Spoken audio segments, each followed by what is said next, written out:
कैसे हो आप सब बढ़िया। बोलो बोलो।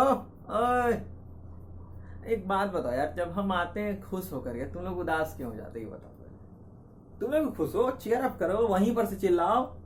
अगर मन से चिल्लाओगे तो हम जरूर सुनेंगे। ठीक है, अपना देख लो चैप्टर। आज बहुत सुंदर चैप्टर है, काफी अजीज ये चैप्टर है। इजी टू अंडरस्टैंड, दिमाग को बिजी नहीं रखेगा, आप लॉजिक लगा सकते हैं, समझ सकते हैं। चलिए अपने टॉपिक पे आते बिना कुछ ज्यादा बातचीत करते हुए, क्योंकि आज अपन बहुत इंपॉर्टेंट चीज पढ़ेंगे। इसका नाम है चार्ज। समझ में आ गया? पिछले क्लास में बताया था सारा, ध्यान में। चलो पहले थोड़े से प्रीवियस क्लास के कंसेप्ट में चले जाते हैं।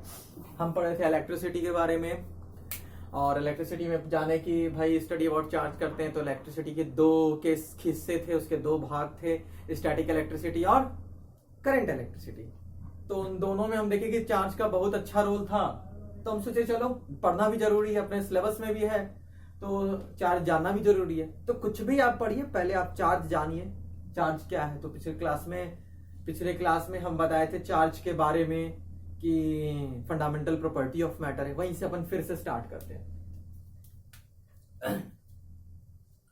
एक बार फिर से हम रिकैप करते हैं पिछले क्लास की डेफिनेशन। चार्ज क्या है, व्हाट इज चार्ज? तो जब हम फोर्स पढ़े थे, या जब कभी भी फोर्स पढ़े होंगे, जितने तरह के फोर्सेस होते हैं जो दिए गए हैं हमें, जैसे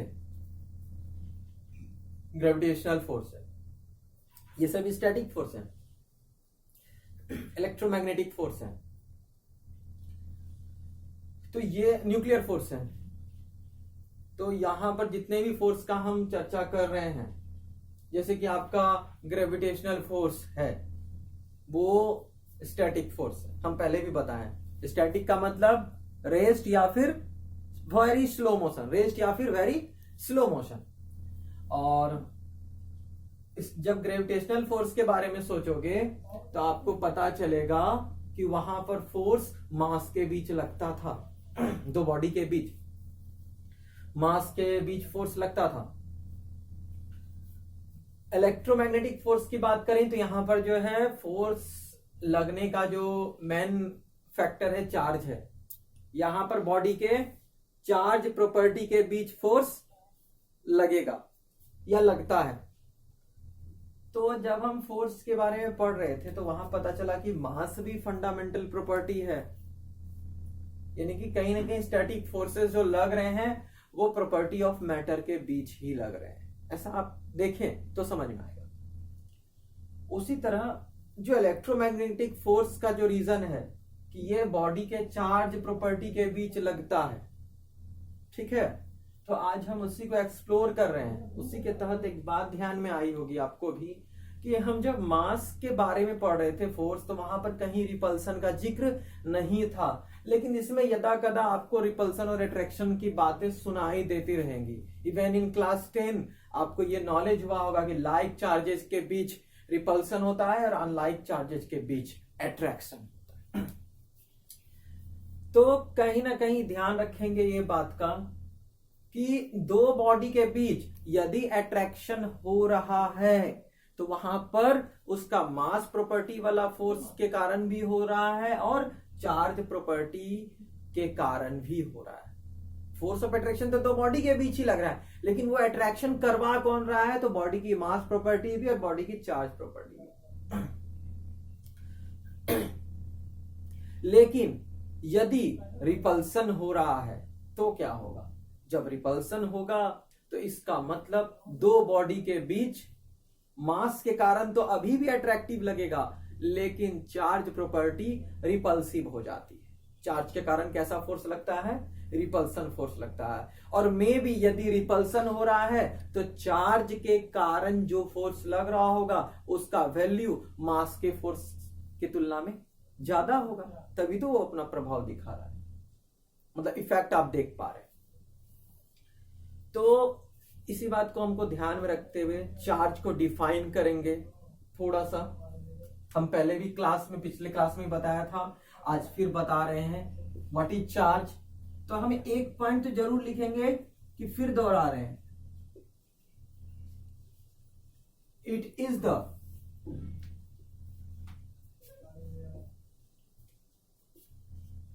इंट्रिंसिक, इंट्रिंसिक का मतलब होता है प्योर, ठीक है, प्योर। फंडामेंटल भी लिख सकते हैं, ये भी लिखो चलेगा, ऐसा मत लिखना।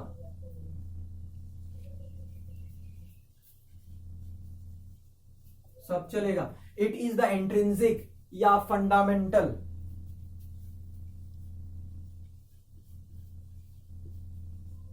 Property of matter. हमने बोला, बताया था ऐसा, और आप पढ़े भी होंगे, अपना लॉजिक भी, थोड़ी थोड़ी लॉजिक भी लगती है फिजिक्स में। It may be one of the factor, it may be one of the important factor,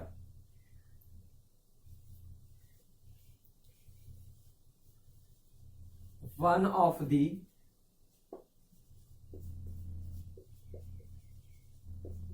important factor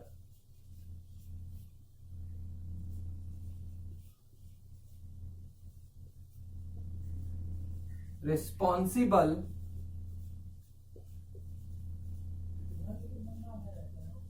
for the force of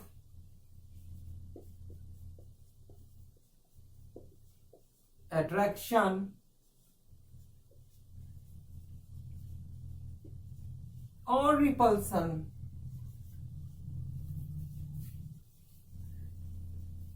between two bodies, यानी कि दो बॉडी के बीच यदि अट्रैक्शन हो रहा है या रिपल्सन हो रहा है तो चार्ज भी एक फैक्टर है। यह बॉडी की प्रॉपर्टी के साथ ही आता है, ये बॉडी की प्रॉपर्टी को डिफाइन करता है, ये मैटर को डिफाइन करता है। क्लियर है ये बातें? क्लियर है ना? हाँ, चलो सही है। चार्ज को हिंदी में आप आवेश कहेंगे। क्या कहेंगे? आवेश। बस याद रखना है, that is not necessary, but keep this in mind. Charge को हिंदी में क्या कहते हैं? आवेश कहते हैं।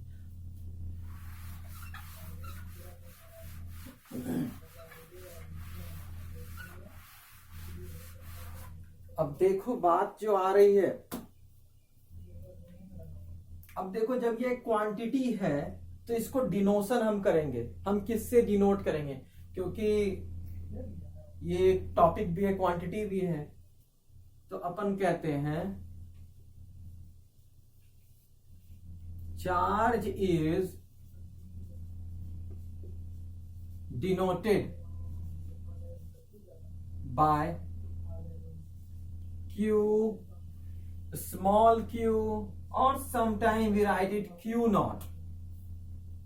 What I have written, charge is denoted by capital Q, small q, or Q naught.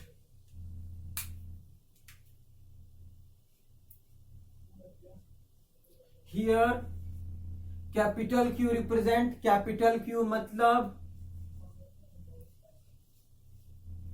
charge of greater magnitude.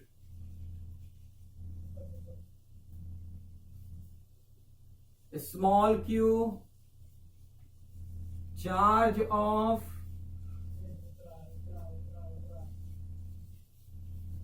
Smaller magnitude. Magnitude को समझने में परेशानी है, मेरी लेक्चर को देखो, मैंने मैग्नीट्यूड पर भी लेक्चर दिया है, डाला है मैंने यूट्यूब पे, आप देख सकते हैं मैग्नीट्यूड क्या होता है। जितनी भी चीजें मेजर करोगे उसकी मैग्नीट्यूड ही मेजर करते हैं, तो इसलिए। और जो एक बहुत अच्छा चीज है ये टेस्ट चार्ज, इसको अपन कहते हैं टेस्ट चार्ज। टेस्ट चार्ज का मतलब क्या हो गया? स्मॉल तो होता ही है, बहुत स्मॉल। इस तरह के चार्जेस के वैल्यू हम एक्सपेरिमेंटल व्यू से लेते हैं, समझ गए?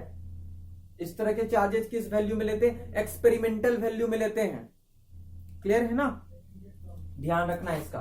अब कहां तो आपको दिखते जाएगा, फील्ड पर हो गया, इलेक्ट्रिक फील्ड में, वहां इनका जिक्र है। इलेक्ट्रिक पोटेंशियल में जाओगे वहां इनका जिक्र है। तो जिसके ऊपर इफेक्ट देखा जाता है ना, तो उसको हम लोग कहते हैं टेस्ट चार्ज, क्योंकि इनका मैग्नीट्यूड बहुत ही कम होता है। ठीक है, इसको आप कह सकते हैं charge of very small magnitude.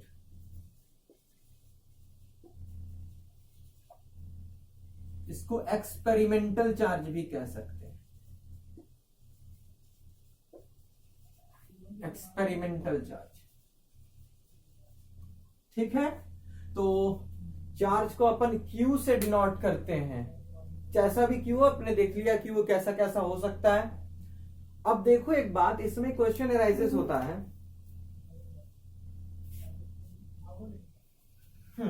इसमें एक क्वेश्चन अराइजेस होता है,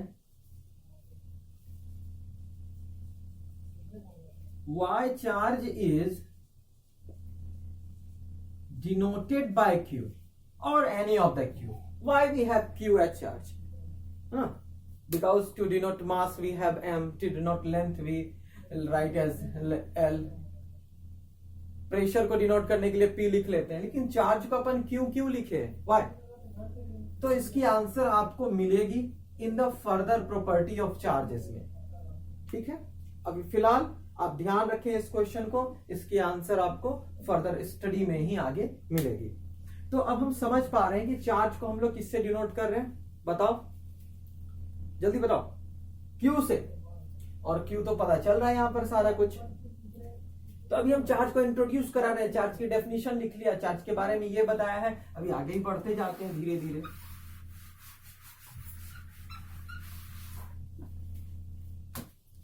अब देखो क्या है, चूंकि मेजरेबल क्वांटिटी है तो ये कैसी क्वांटिटी है,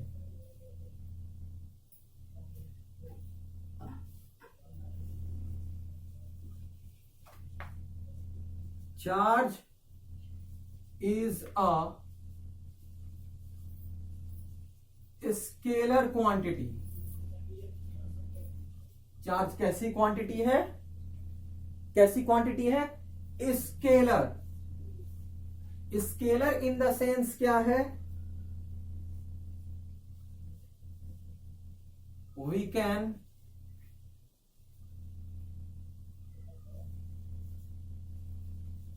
calculate the net charge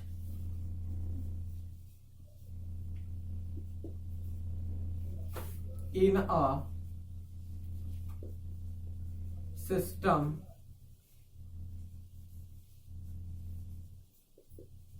by applying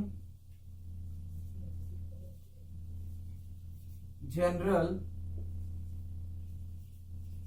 mathematics.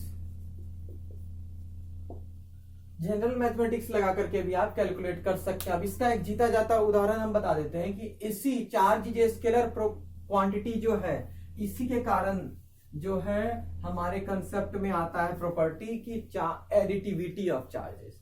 हमने चार्ज की प्रॉपर्टी देखी, चार्ज को Q से डिनोट कर रहे हैं, चार्ज स्केलर क्वांटिटी है, मतलब इसको देख करके ये परेशान नहीं होना कैसे चार्ज को करने के लिए क्या मेरे पास कोई एक वेक्टर कैसा कोई एक और अलग मैथमेटिक्स आएगा, नहीं, स्केलर है। स्केलर के बारे में तो पता है कि मान के चलो हम एक सिस्टम सोचते हैं, ठीक है, सिस्टम में भी कुछ डब्बा उब्बा कुछ सिस्टम देख लो, कुछ भी रख लो, कुछ भी है, चलो हम ऐसा करते हैं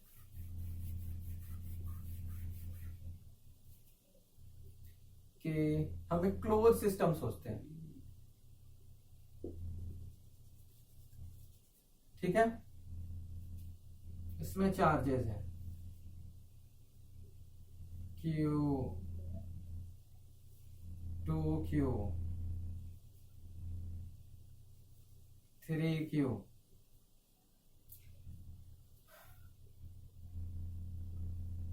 तो बताओ इसका 4Q। अब बताओ नेट चार्ज यदि निकालना पड़े हमें तो क्या करेंगे, इसका net resultant of the net charge अगर निकालना पड़े तो क्या करेंगे, हम सिंपल मैथमेटिक्स लगा करके जोड़ देंगे इसको। हम फटाक से लिख देंगे, क्योंकि स्केलर है ना, स्केलर है तो हम फटाक से जोड़ देंगे। 4 2 6 3 9 1 10 क्यूब। ठीक है, 10 चार्जेस हैं। कितने चार्जेस हैं? 10 चार्जेस हैं। लेकिन इसको थोड़ा सा और समझना है, तो आप स्केलर क्वांटिटी के अनुसार तो ये समझ गए, इससे आगे एक और नेचर आता है जिसको हम लोग कहते हैं एडिटिविटी ऑफ चार्जेस। ठीक है, क्योंकि चार्ज स्केलर क्वांटिटी है तो वो जनरल मेथड से भी एडिशन कैलकुलेशन होगा, इसके लिए कोई vector law of addition calculation की जरूरत नहीं है। तो इसी के अनुसार एक प्रॉपर्टी और आती है जिसका नाम है एडिटिविटी ऑफ चार्जेस। क्या है? Additivity of charges. देखो ये भी प्रॉपर्टी है।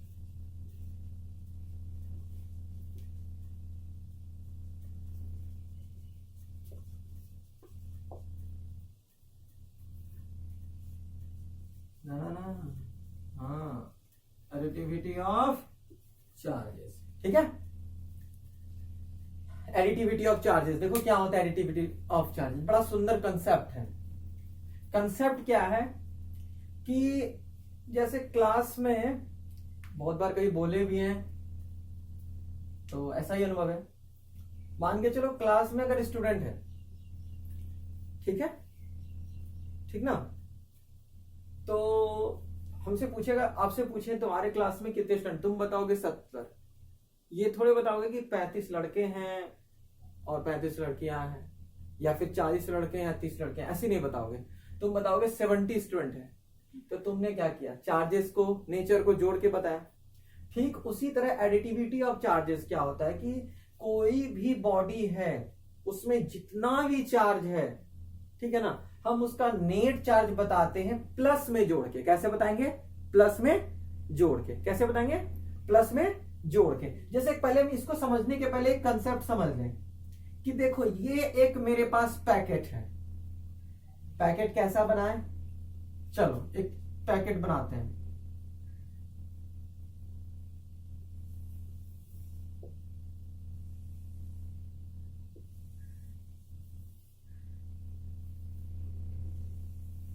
ठीक है, ये मैंने सील कर दिया इसको ऐसे करके।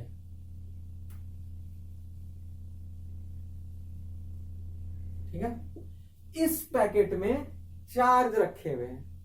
चार्ज कैसे कैसे हैं? तो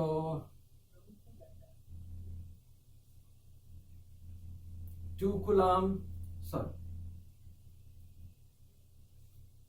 2 कूलम। देखो एक चीज और, इसमें एक प्रॉपर्टी आ गई कि चार्ज जो है, चार्ज की यूनिट क्या होती है? कूलम्ब होती है। चार्ज की ऐसा यूनिट क्या होती है?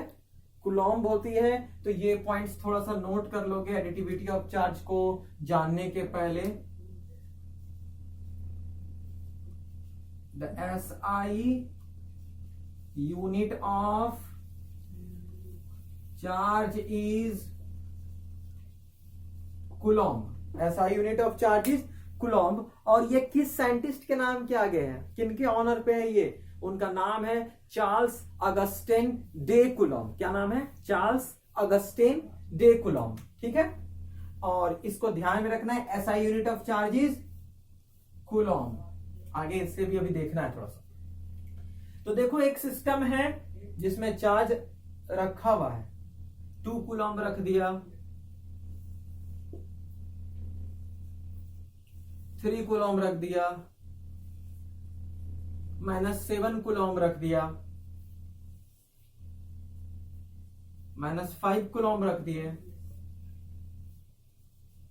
4 कूलम्ब रख दिया। बोला कि net charge of the system बताओ। आपसे पूछते हैं कि अगर टोटल चार्ज इतने सारे रखे, we consider about a system containing a number of charges. We consider about a system containing a number of charges, that charges are 2 coulomb, 3 coulomb, -5 coulomb, -7 coulomb, 4 coulomb. हाँ, then what will be the value of the net charge of the system? ठीक है, अगर ऐसी बातें हो तो इसी में हम ये प्रॉपर्टी समझते हैं एडिटिविटी ऑफ चार्जेस। क्या भैया? तो हमको जो है इस सभी को प्लस कर देना है। क्या कर देना है?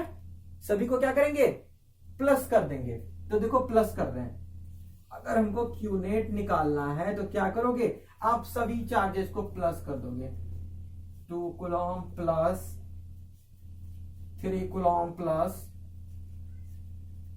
-5 coulomb plus -7 coulomb plus 4 coulomb.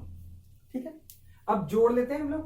2 3 4, 2 3 5 4 9 coulomb plus -5 coulomb plus -7 coulomb. अब 9 कूलम में जब आप -5 कूलम को ऐड करेंगे तो तब ध्यान में आएगा, अरे यार चार्ज तो स्केलर क्वांटिटी है, तो टेंशन है नहीं, मैथ की कंसेप्ट लगाएंगे। तो आप लिखोगे ऐसा 4 कूलम, फिर 4 कूलम में जब -7 कूलम में ऐड करेंगे तो मेरे को रिजल्ट मिल जाएगा कितना, मेरे को रिजल्ट मिल जाएगा -3 कूलम।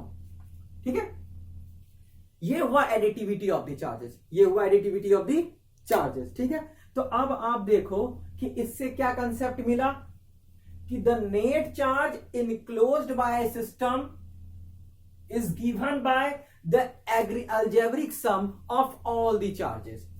क्या लिखेंगे, the net charge of a given system is given by the algebraic sum of all the charges. Clear है, समझ में आ रहा है?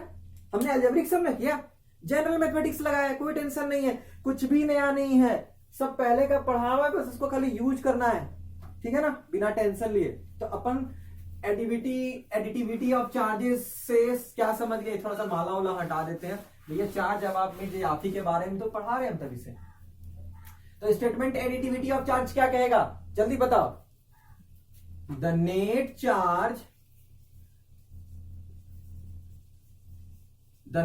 Charge of A system is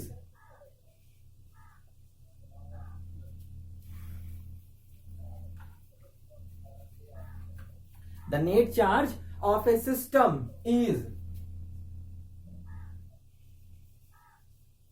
always हमेशा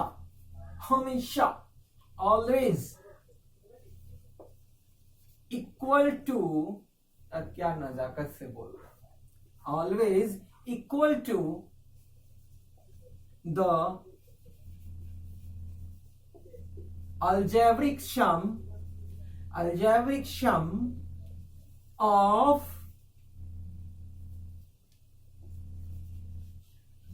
all the charges। समझ में आ गया है? तो यही सबके चार्जेस की मैग्नीट्यूड को जोड़े है ना, तो क्लियर है।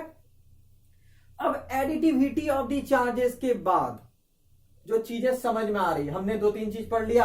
ऐसा यूनिट ऑफ चार्ज कूलम्ब, किस साइंटिस्ट के नाम के आगे, Charles Augustine day coulomb, Charles Augustine day coulomb. कोई दिक्कत? सीजीएस यूनिट क्या होती है इसकी, ईएसयू। चार्ज की सीजीएस यूनिट क्या होती है, ईएसयू। सीजीएस यूनिट होती है ईएसयू। ठीक है, हाँ, 1 ESU, 1 electrostatic unit, 1 electrostatic unit, ESU। कोई दिक्कत? स्टैट कूलम्ब भी कहते हैं इसे, क्या कहते हैं, stat coulomb.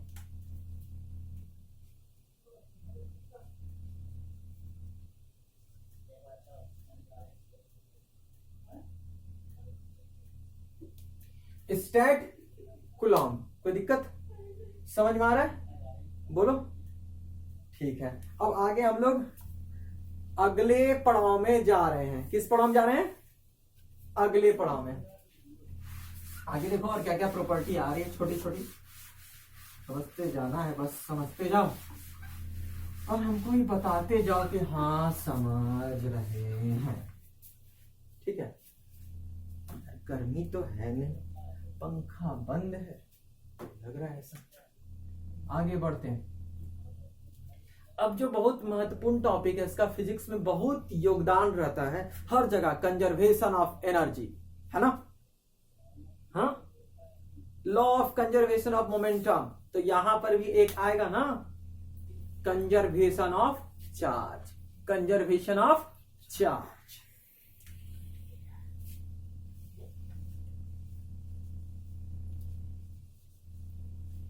Conservation of charge, इसके बारे में जैसे कंजर्वेशन आ जाए, जैसे कंजर्वेशन आ जाए तो आपको ध्यान में रखना है कि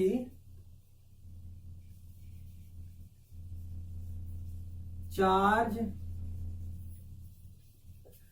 can neither, charge can neither be created nor be destroyed। ठीक है, इसको ना आप बना सकते हैं ना खत्म कर सकते हैं। It only changes its form, यह सिर्फ अपने फॉर्म को बदलता है। कंजर्वेशन ऑफ चार्ज यानी कि फॉर्म बदलता है लेकिन चीजें सेम रहती है। बहुत सिंपल है। आप जैसे कि बोलो कैसे कहते हैं, सिंपल एक इक्वेशंस में आ जाओ, वहां पर एक इक्वेशन में आ जाओ, वहां से जैसे आपका था ना कंजर्वेशन था, एक लॉ ऑफ केमिकल कॉम्बिनेशन वहां पर था ना, तो सिंपल ऐसे देख लो ना, ऐसे करके कि मान के चलो कि अपने पास एक बॉक्स है, क्लोज बॉक्स है, ठीक है। इसमें चार्ज अपन लिख दिए हैं 2 कूलम्ब, 4 कूलम्ब, 7 कूलम्ब, -5 कूलम्ब। तो इसको आप जब पूरा मिला दोगे तो आपको जो चार्ज मिलेगा, जैसे कि अगर हम कह दें कि नहीं आपको बताओ यार, इधर बताओ जरा, हम जैसे कह दें अगर आपको कि इसको मिला दिए और हम ऐसे चार्ज को दिखा रहे हैं,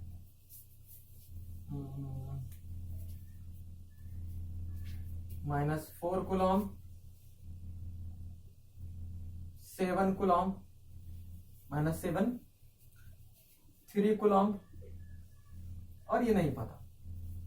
तो कंजर्वेशन में क्या बोल रहे हैं कि इधर जितना चार्ज होगा, आप आफ्टर मिक्सिंग, ये इनक्लोज सिस्टम है, आफ्टर मिक्सिंग इधर भी उतना ही चार्ज होगा। जो पहले हम इधर की सारे चार्जेस को जोड़ ले, एडिटिविटी नेचर से आप लगा सकते हो। 7 में 2 जोड़ दिए 9, 9 में 4 जोड़ दिए, कितना हो गया 13, और 13 में -5 कूलम्ब जोड़ना है तो कितने चार्ज हो जाएंगे जल्दी बताओ, 8 कूलम्ब हो गया। अब इधर की बात करते हैं, -4 में हम पहले 3 से काम करते हैं। 3 कूलम्ब में -4 कूलम्ब ऐड कर दिए तो मेरे पास आया -1 कूलम्ब। कितना कूलम्ब आया? -1 कूलम्ब। -1 कूलम्ब में फिर हमको प्लस करना है -7 कूलम्ब, और पता नहीं, इसको क्वेश्चन मार्क लगा दो। कितना हो गया जल्दी बताना? 8 कूलम्ब हो गया। कितना कूलम्ब हो गया? 8 कूलम्ब। और ये 7 और ये 1, -1 में -7, इसका मतलब क्या हो गया? -8 कूलम्ब। ठीक है। अब तो तुम्हें पता है, मेरे से ज्यादा अच्छा पता है कि इसकी वेरिएबल वैल्यू आप कैसे निकालेंगे। तो मैं आपको यहां ऊपर में दिखा देता हूं कि ये जैसे निकालोगे कितना होगा, माइनस वाला इधर आके प्लस हो जाएगा, ये आपको दे देगा 16 कूलम्ब, और पाक से इस बक्से में से भर दो ऐसे 16 कूलम्ब। तो अब बताओ, इधर की जोड़ो तो भी 8, इधर की जोड़ो तो भी 8, कोई दिक्कत? बोलो बोलो बोलो, ना क्लियर है ना? 16 3 सिंपल भी, तो दोनों साइड 8-8 कूलम्ब। तो यही कहता है कंजर्वेशन ऑफ चार्ज। ठीक है। अब एक चीज जान लो आप कि ये जो अपना प्रॉपर्टी है, अभी आगे भी प्रॉपर्टी है, अपन क्वांटाइजेशन में आएंगे आगे, अभी आपको पता चलेगा। वही क्वांटाइजेशन में जैसे आओगे तो आपको पता चलेगा कि हम चार्ज को क्यू से डिनोट क्यों करते हैं। तो फर्दर हम लोग और आगे बढ़ेंगे, कुछ और चीजें मिलेंगे, अभी स्पीड से रिलेटेड कंसेप्ट मिलेंगे, कोलंबियन फोर्सेस का जिक्र होगा। Then wait for the next video. ठीक है। Thank you. मेरे चैनल को प्लीज लाइक भी करो, सब्सक्राइब भी करो, मेरी वीडियो को अच्छे से समझो, देखो, क्योंकि छोटी छोटी वीडियो बना रहा हूं। ठीक है ना। फिर अगले फेज में अपन फिर चार्ज को पढ़ेंगे थोड़ा सा और, बस ज्यादा समय मत देना, बस 20 मिनट 30 मिनट देखो और काम खत्म, और अपनी किताब को पढ़ो। क्लियर है? Bye, thank you.